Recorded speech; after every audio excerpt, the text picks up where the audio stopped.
Part 1. IELTS practice. Questions 1 and 2. You will hear a tutor and some students discussing science and ethics. You should answer the questions as you listen because you will not hear the recording a second time. Listen carefully and answer questions 1 and 2.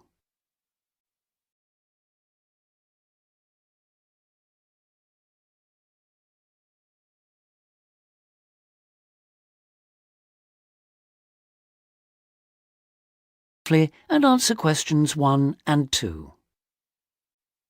In the 19th century, scientific discoveries took a long time to produce any actual applications, and scientists might have had a case for giving little thought to the social or environmental impact of their work. That all changed in the 20th century, with the huge advances first in physics and then in biology. Science started to play a much more important role in our lives, and the relationship between scientists and society became much closer. Many scientists became increasingly concerned about the ethics of what they were doing, as they quickly saw the consequences. The benefits, such as vastly improved crop yields and the eradication of diseases like bubonic plague, but also terrible damage in the form of pollution and chemical weapons. Yes, but some scientists still claim even today that their only duty is to make public the findings of their research. They need to do that, of course, but I think the key points are that they ought to stop making any distinction between pure science and applied science, because in practical terms it no longer exists. And also they must accept full responsibility for the consequences of their work. Now listen and answer questions 3 to 10.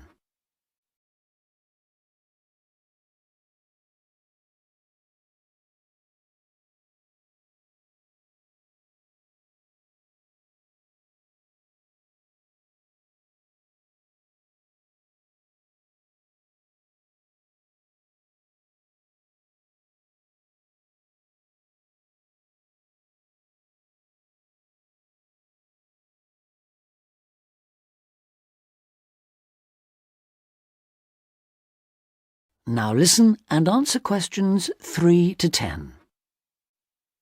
Let's explore that last point a little further. How can scientists put that responsibility into practice? By educating the public, particularly through the media and at the workplace. Another thing they must do is advise on what might one day go wrong as a result of what they're coming up with now. That seems essential.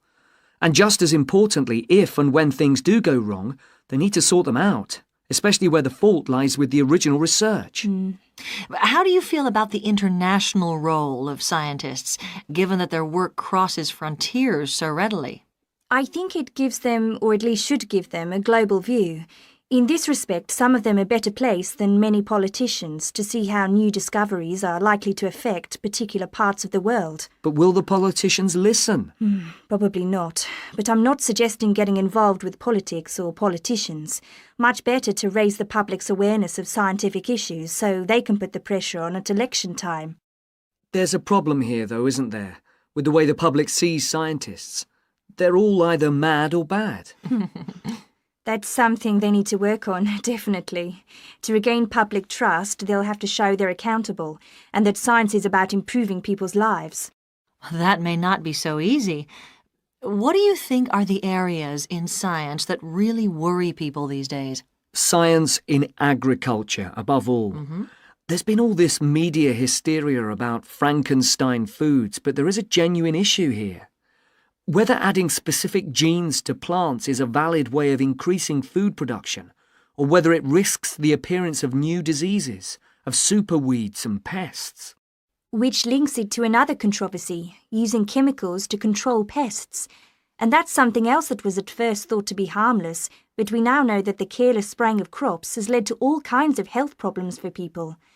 Plus a devastating loss of biodiversity, with huge numbers of insects, birds and mammals simply disappearing from the countryside, fish dying in poisoned rivers and so on.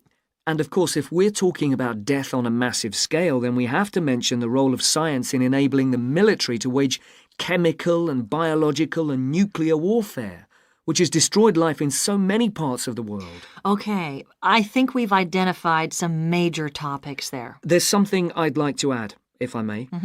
Sure, it's important for scientists and future scientists to talk about major issues like these, but we might also want to look at what we can do or not do in our everyday lives, particularly as many of us will be earning more money than we actually need for basic necessities. I'm thinking here of things like burning fossil fuels by driving everywhere. What do you think? Well, something that scientists seem to do rather too often is take planes to distant places, which is highly damaging environmentally. For instance, to attend conferences on subjects like the disappearing ozone layer. When nowadays they could probably stay at work and use a video conferencing link anyway. Which may in fact be an example of how progress in computer science can impact positively on the environment. But going back to harmful things, what else can be done? Again, on the air transport theme, there are the huge distances a lot of consumer goods travel before they actually reach the shops in this country. This seems another extreme waste of energy, especially if much of what is being produced and carried is packaging. Perhaps it's worth shopping for more locally produced items.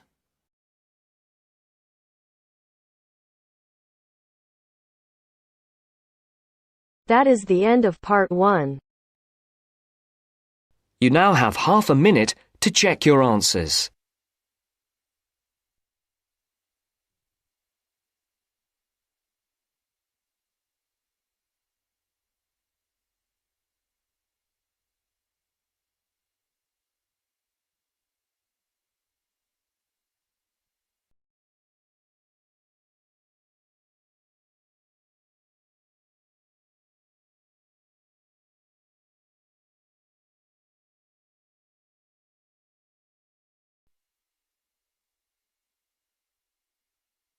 Now turns to part 2. Part 2.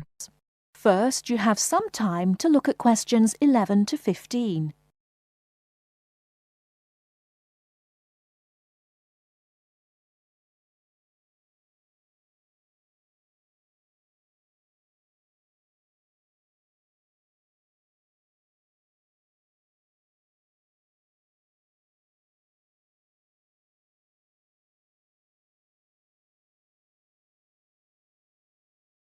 Now, listen carefully and answer questions 11 to 15. Hi, Hello. how can we help you? Is this the Office of Institutional Real Estate? Yes, sir. My name's Alice Baum, and I'm a university housing supervisor. Oh, good. I wonder if you could help me. I'll certainly try, sir. I'm hoping to rent an apartment from September when I begin here, and I'd really like some advice on where to rent and how to rent a place. Advice on renting in Manhattan. We've got plenty of advice about that. The first thing to think about are the prices. New York is an expensive place to live, and Manhattan is the most expensive place in New York. Everyone wants to be here. In most areas of Manhattan, you'll have great difficulty finding a studio apartment for less than $1,300 to $1,400 per month. But there are areas just outside Manhattan, within a 30 to 40-minute commute, where you can find a decent studio apartment to rent for $850 to $1,000 per month. That's a big difference. But then there are travel costs on top of that. Yes, there are. If you're prepared to make compromises in your choice of accommodation, perhaps you can find an apartment you like and can afford. Monthly rents also depend on 2 other factors: apartment size and then amenities. Can you tell me a bit more about that? Basically, bigger flats get higher rents, so if you can live without a lot of space, it's much cheaper. And if you're willing to take a flat which has street noise or doesn't have much natural light, then you may save some more money. I see. However, you could go the other way and get a bigger flat and share it with another student. You can cut costs by sharing a large bedroom.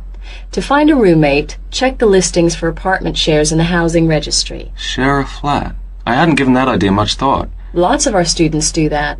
What about amenities? Can you explain that a bit more? You need to decide what facilities you really would like and what you can do without.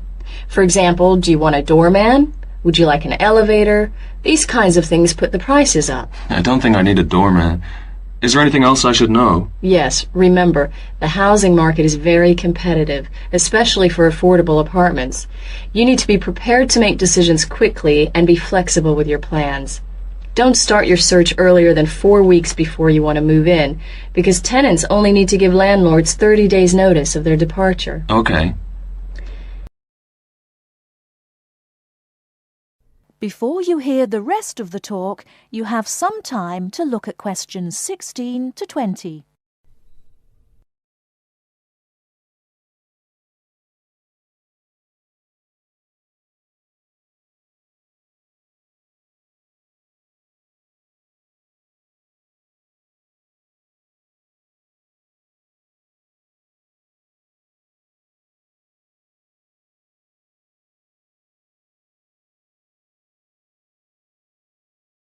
Now listen and answer questions 16 to 20.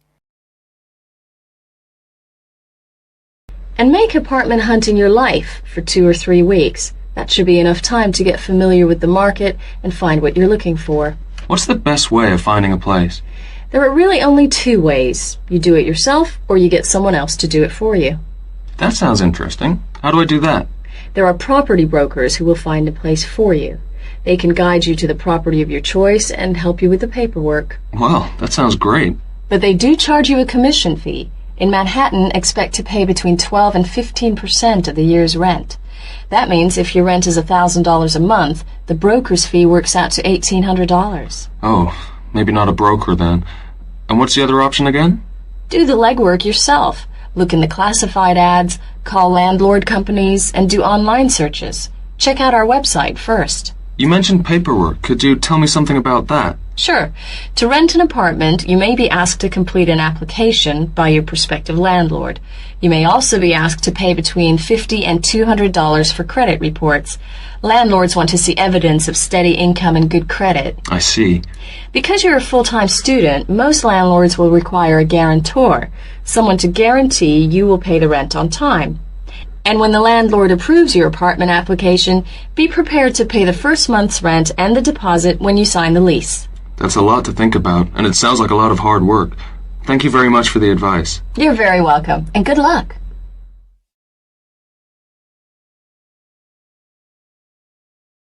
That is the end of part 2. You now have half a minute to check your answers.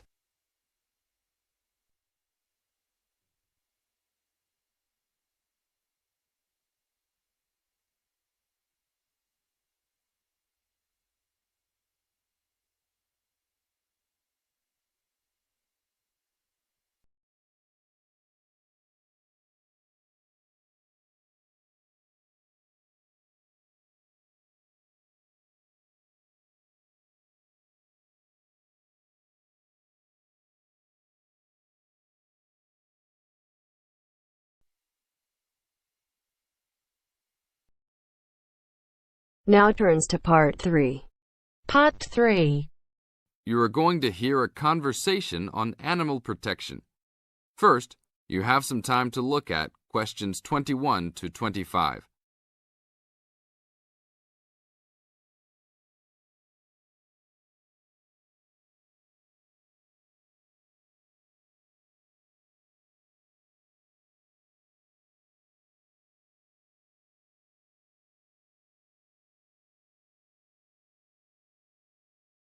Now listen to the tape and answer the questions. Thanks for joining us today, Mike. How did Baja California become a consideration for a condor release? Our recovery plan for California condors requires us to re-establish the birds in as much as their former range as possible. Baja, being the southernmost recent range for the California condor, works well in that they were only recently lost from the area, mid-1930s, and considerable habitat still remains. It is very isolated with very few people in the area. The mountains are spectacular, ranging up to 10,000 feet, or 3,000 meters. Our selected release site is at nearly 8,000 feet, 2,400 meters. Mike, How many birds do you envision flying free in this area, Baja, in the future? We will be releasing 4 to 8 birds on a yearly basis and will reconsider the situation when we have 20 birds in the area. What age do the birds have to be before moving them? That's a good question. Typically, we move them at 8 months to 18 months old. Birds are ready to fledge, or leave, from the nest at 6 to 7 months of age. In our current release group in Baja, we have birds as old as 30 months. It will be interesting to see how they behave. I expect that they will want to range more than younger birds and make it challenging for us to keep up. Is there a maximum number of birds a certain area can support? Yes, it's called the carrying capacity for any area, for any species. In our case, our strategy to find that number is to saturate the environment to a level where we determine that the birds are showing difficulty either in finding food, behaviourally, or in survivorship. That level is greatly determined by the availability of food in the area and nesting possibilities.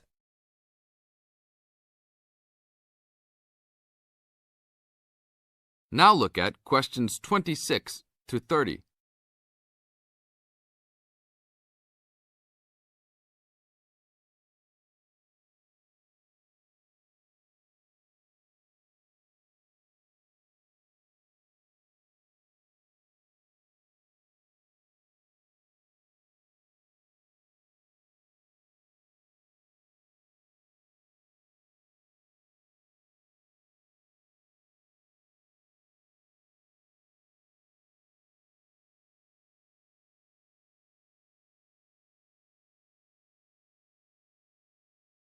As the talk continues, answer questions 26 to 30. What do you hope to accomplish with this release in the long run? I expect that well within 10 years the condors will be flying north and joining birds already released in Southern California.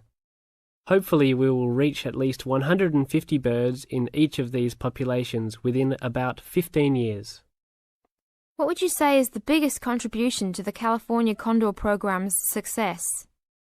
That would have to be the fact that we were able to breed the birds in captivity from the 27 birds we started with in 1987 to the 205 birds we have today. This is thanks to cooperation between the San Diego Wild Animal Park, the Los Angeles Zoo, and the World Center for Birds of Prey in Boise, Idaho. Are there any problems keeping track of and protecting your released animals outside of the US? Nope. We are using radio transmitters and will be using the new satellite and GPS transmitters as well. Which system is better? Using satellites. The advantages over radio telemetry are numerous. It makes it possible to keep up with the bird's flight without being led miles in a matter of minutes. It took the young condor only a week to migrate across the state, and with just radio telemetry, poor weather can keep a plane grounded, and not all roads are accessible to track them on ground. New technology will allow one to be able to track birds that are not accessible by plane. Also, it is a new way to gauge the effectiveness of reintroduction. How so? If a condor transmitter works properly, researchers will get a location every 10 days for about 2 years. Do you see an end in sight for the need to breed condors in captivity? Yes, that would be great. But it will take a while for us to establish the 2 wild populations and make sure that they are sustainable. Part of our recovery is to maintain a captive flock of 150 birds in various zoos around the country as a safety net for the future.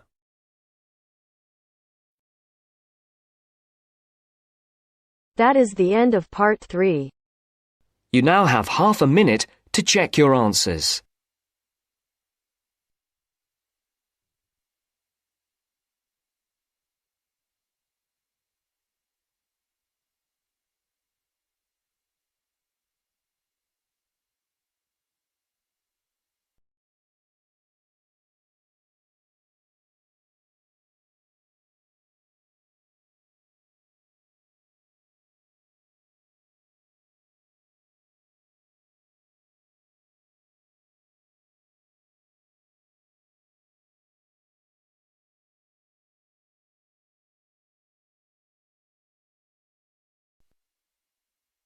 Now turns to Part 4.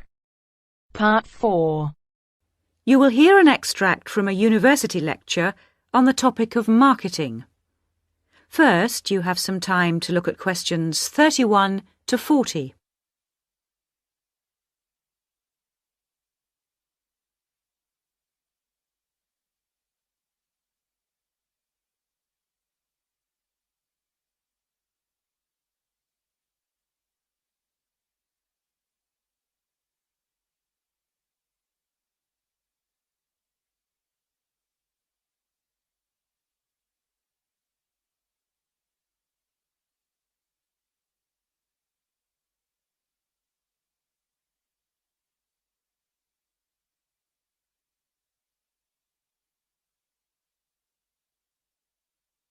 Now listen carefully and answer questions 31 to 40.